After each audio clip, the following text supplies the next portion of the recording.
Sa pagpapatuloy ng ating kwento, dito ay hinarap ng Dragon God ang mga nilikhang itim na enerhiyang kamay ng heavenly slave na si Tiannu para lang bigyan ng pagkakataon si Chu Shu na pinapanood ang kasalukuyan na sitwasyon ng Dragon God ay labis siyang nabahala dahil hindi raw ito maganda.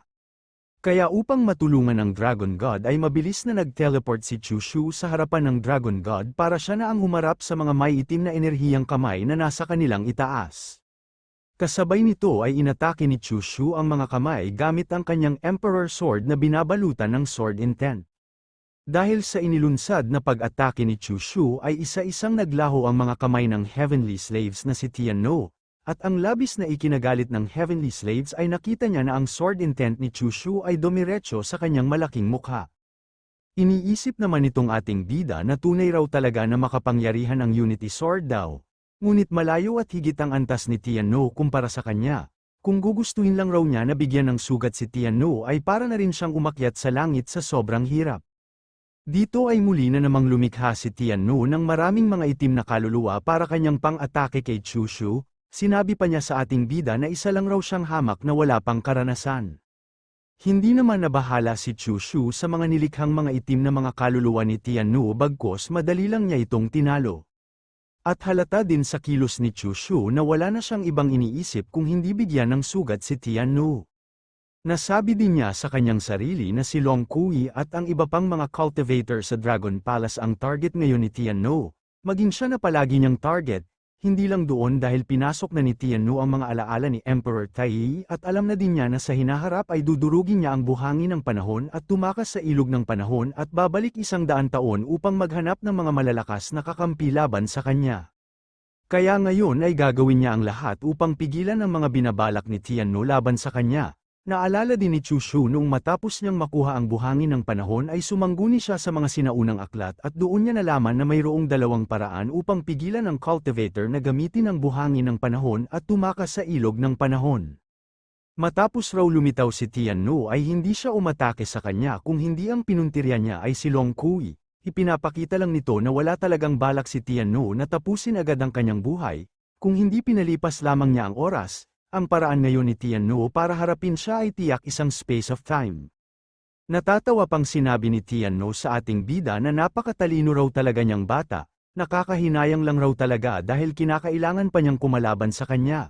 Pero ano naman raw kung nalaman na niya ang lahat, handa raw ba talaga siya na iwanan ang lahat niyang mga kasama at tumakas mag-isa sa ilog ng panahon? Sa mga sinabi ni Tiannu ay lumingon lang si Chu-Shu sa kanyang likod kung nasaan si Long Kui. Sa kanya naman isip-isip na wala na raw siyang gaanong oras, kinakailangan na raw niyang mailabas dito ang lahat niyang mga kasama. Kasabay nito ay agad na nag-teleport si Chu-Shu sa itaas ni Long Kui, at ginamit niya ang kanyang Emperor Sword upang atakihin ang barrier sa kalangitan. Sa pagwasiwas ni Chu-Shu sa kanyang espada ay nagkaroon ng hiwa ang barrier na pumipigil sa lahat ng mga cultivator na makalabas sa Taiji Ancient Star. Nang nagawa ng nabutas ni Chu-Shu ang barrier sa kalangitan ay ipinalabas niya sa kanyang pagmamay-ari ang Jade Talisman na ibinigay sa kanya ni Violet Luo. Lubha raw talaga itong kapaki-pakinabang sa pagkakataon na ito. Matapos gamitin ni Chu-Shu ang Jade Talisman ay makikita sa kanilang buong paligid na sila ay binabalutan ng asul na aura ng isang quasi-emperor. Sa tulong ng asul na aura ng quasi-emperor ay walang takot nilang dalawa ni Long Kui na pinasok ang ginawa nilang butas sa barrier kahit umaapaw dito ang malakas na presensya ni Tiannu. Si Long Kui nang kanyang napansin na mayroong ginamit si Chu-Shu na isang Jade Talisman ng isang quasi-emperor ay hindi siya makapaniwala kung saan raw ba ito nakuha ni Chu-Shu. Pero natatawa lang si Chu-Shu na kanyang tinugon kay Long Kui na hindi na raw siya sasama sa kanila na umalis dahil kinakailangan pa niyang magpaiwan dito dahil mayroon pa siyang mga bagay na dapat tapusin. Kasabay nito ay bumaba na si Chu-Shu para kanyang harapin mag-isa si Tiannu. Si Long Kui ay masyadong nagulat sa ginawang kilos ni Chu-Shu dahil talagang itataya niya ang kanyang sariling buhay para lang iligtas silang lahat. Kaya sinabihan ni Long Kui si Chu-Shu na dapat kanyang ipinangako sa kanya na hayaan niya siya na kanyang dalhin ang kanyang anak kapag siya ay namatay, kanyang aagawin ang kanyang anak. Na pinasangayunan naman ni Chu-Shu ang sinabi sa kanya ng Dragon God, siya na raw ang bahala kung ano ang dapat niyang gawin. Si Meng Dai maging ang ibang mga babae na cultivator ng kanilang nalaman ang binabalak ni Chu-Shu ay labis silang nagulat, Samantalang itong si Chu Shu ay mahinahon niyang hinarap si Tiannu nang siya lang mag-isa. Makikita itong si Meng Dai na hindi niya mapigilan na tumulo ang kanyang mga luha na labis na nag-alala sa maaaring mangyari sa kanyang manyakol na disciple. Samantalang itong si Tiannu ay labis na natawa dahil talagang bumalik pa raw si Chu Shu para harapin siya. Hindi naman nakinig si Chu Shu sa mga pinagsasabi sa kanya ni Tiannu bagkus kanya lang ipinalabas ang River of Time. Binalaan pa ni Tiannu si Chu Shu na ang River of Time ay lubhang mapanganib, masyado pang mahina ang kanyang antas sa cultivation, kapag siya ay pumasok doon ng biglaan ay maari siyang maglaho ng dahil sa agos ng panahon, paano na lang raw kaya na magkasundo na lang silang dalawa? Kung ipagpaliban niya na pumasok sa River of Time ay kanyang sinusumpa na hindi siya pupunta doon sa kontinente ng Tianqiong, sa ibang kontinente na lang raw siya pupunta at kanyang wawasakin ang ibang mga lahi. Sa mga sinabi ni Tiannu ay tinawanan lang siya ni Chu Shu, ano raw ba ang kalukuhan na kanyang pinagsasabi? Sa pagtawa ni Chu Shu ay labis na nainis si Tiannu na kanyang tinanong si Chu Shu na bakit siya tumatawa. Tugon naman ni Chu Shu kay Tiannu na di ba't gusto niya siyang patayin. Pero hindi siya papayag na mapapatay lang siya ni Tiannu ng ganito lang kadali. Kasabay nito ay winasak ni Chu Shu ang River of Time na kanyang binalaan si Tiannu na magkikita silang muli 100,000 na taon sa nakaraan mula ngayon, at doon nila tatapusin ang kanilang laban. Dahil dito ay lubos na nagalit si Tiannu sa paghamon sa kanya ng ating bida na magharap sila muli 100,000 taon mula ngayon. Dahil hindi raw maari na makatakas sa kanyang mga kamay ang ating bida, ngunit makikita lang itong si Chu Shu na kanyang ipinikit ang kanyang mga mata na pinapakiramdaman kung kailan mag-activate ang River of Time, habang patuloy pa rin na ipinikit ni Chu Shu ang kanyang mga mata ay sinigawan siya ni Tiannu na hindi raw siya papayag na magtatagumpay sa kanyang binabalak ang ating bida. Ngunit huli na ang lahat dahil nag-activate na ang binasag ni Chu Shu na ang Sand of Time upang makapaglakbay siya sa ilog ng panahon papunta sa 100,000 taon sa nakaraan. Upang magawa na mapigilan ni Tiannu ang paglakbay ni Chu Shu sa River of Time ay hinanda na niya ang kanyang malaking kamay para tapusin ang buhay ng ating bida para hindi ito makapasok sa ilog ng panahon. Dahil dito ay matagumpay na nga na hinampas ni Tiannu si Chu Shu ng kanyang malaking kamay at ito ay nagdulot upang magkaroon ng malaking pinsala si Chu Shu sa kanyang buong katawan. Habang namimilipit sa sobrang sakit si Chu Shu ay nasabi niya sa kanyang sarili na masyado pa raw talaga siyang mahina. Wala talaga siyang kalaban-laban kay Tiannu, marahil dito na talaga siya mamamatay.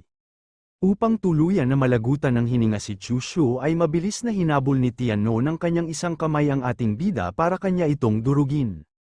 Samantalang itong ating bida ay wala na siyang magawa upang maiwasan ang malaking kamay ni Tiannu kung hindi kanya nalang hinihintay ang kanyang kamatayan, dahil maging ang igalaw ang kanyang sarili ay hindi na niya magawa. Habang patuloy pa rin na ipinikit ni Chu Shu ang kanyang mga mata ay sa kanya naman harapan ay mayroong malaking liwanag, at ito ay tumama kung nasaan ang malaking kamay ni Tiannu, maging si Tiannu ay nagulat din kung ano ba itong liwanag ang tumama sa kanya. Lumipat naman ang eksena kung saan nilakbay ng Dragon Palace ang kalawakan pabalik doon sa kontinente ng Tianqiong. Sa loob nito ay hindi maalis ang tingin ng mga cultivator sa direksyon ng Taiji Ancient Star na masyadong nag-alala kung ano na raw ba ngayon ang kalagayan ng Holy Sun. Siya raw ay isang tao na mayroong malaking kapalaran, tiyak na magagawa niyang biyaya ang anumang kamalasan. Samantalang itong Star God ay tahimik niyang binabantayan si Meng Dai na magpasa hanggang ngayon ay nananatili pa rin na tahimik ng dahil sa nangyari sa kanyang manyakol na disciple. Ngunit nagulat si Meng Dai dahil bigla na lang bumagsak ang Star God sa hindi malaman na dahilan, kaya napasigaw ang ibang mga cultivator na kung ano raw ba ang mga nangyari, bakit bigla na lang siyang nanghihina. Nang sinuri ni Meng Dai kung ano ba talaga ang nangyari sa Star God ay sinabi niya sa lahat na sa hindi raw malaman na dahilan ay parang natulog lang siya ng matagal na hindi gumagalaw. Nasabi din ng ibang mga cultivator na ang senior daw na ito ay isang Saint King na mayroong malakas na kapangyarihan. Paano raw ba siya biglang napunta sa ganitong kalagayan na parang mahimbing na natutulog na hindi gumagalaw? Ngunit ang labis na ikinagulat ni Meng Dai dahil ang jade pendant na ibinigay sa kanya ni Chu Shu ay bigla na lang nawasak, kaya nagtataka na lang itong si Meng Dai kung bakit bigla na lang nawasak itong jade pendant na ibinigay sa kanya ng kanyang manyakol na disciple.